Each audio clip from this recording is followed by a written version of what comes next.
সুপ্রিয় দর্শক, আসসালামু আলাইকুম। যে যেখান থেকে আমার এই ভিডিওটা দেখছেন সবাইকে শুভেচ্ছা, স্বাগতম, অভিনন্দন ও ভালোবাসা। তো আজকে দেখাবো কিভাবে আসলে বিকাশে আপনি ফিঙ্গারপ্রিন্ট অ্যাড করবেন। তো প্রথমে আমরা আসলে বিকাশে চলে যাব। বিকাশে যাওয়ার পরে দেখেন এখানে ফিঙ্গারপ্রিন্ট আছে। এই ফিঙ্গারপ্রিন্টটা আমরা আজকে কিভাবে ইউজ করব পিন নম্বর ছাড়া সেটা আসলে সেট করে দেখাবো। তো প্রথমে আমরা বিকাশে ঢোকার সময় আসলে পিন নম্বর দিয়ে আসলে ঢুকবো। তো আমরা পিন দিয়ে ঢুকছি। এখন আমরা লগ ইন করছি।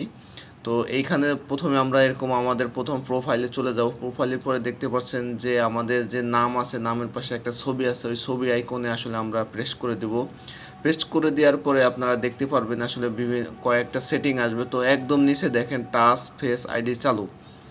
তো টাচ ফেস চালু আইডির এখানে আমরা চলে আসবো। এখানে দেখেন আছে আপনার টাচ ফেস চালু, লগ ইনে আপনার হ্যান্ডসেট টাচ ফেস আইডি সুবিধা ব্যবহার করা হবে।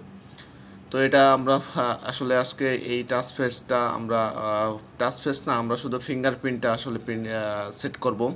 তো এখানে নিচে দেখা আছে দেখেন পরবর্তীতে আসলে একটা আমরা ক্লিক করে দেওয়ার পরে আমাদের কাছে আবারও একটা কিন্তু আসলে পিন নম্বর চাবে, আমাদের কনফার্ম পিন নম্বর। তো পিন নম্বর দিয়ে আমরা আসলে ভিতরে ঢুকবো। তারপর দেখেন আসলে কিন্তু এইখানে কিন্তু আপনার আমার এখানে অভিনন্দন আছে, সফলভাবে টাচপ্যাড চালু হয়েছে। তো এইখানে কিন্তু ফিঙ্গারপ্রিন্টের ওইখানে কিন্তু আসলে এইটা কিন্তু কোনো স্ক্রিনশটও হয় না বা প্রিন্টও হয় না।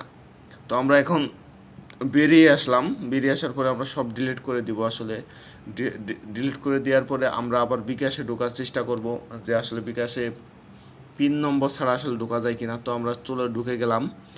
তারপরে এখানে আমরা পিন নম্বর আসলে দিব না, আমরা এখানে ফিঙ্গারপ্রিন্টটা আসলে দিব। এখানে দেখেন এখানে কিন্তু স্ক্রিন রেকর্ডটা হচ্ছে না, তখন আমরা এখানে শুধু ফিঙ্গার যেখানে সেন্সর আছে ওইখানে আমরা চাপ দিলেই হবে। দেখেন আমরা কিন্তু আসলে পিন নম্বর ছাড়া ঢুকে গেলাম আমাদের বিকাশে।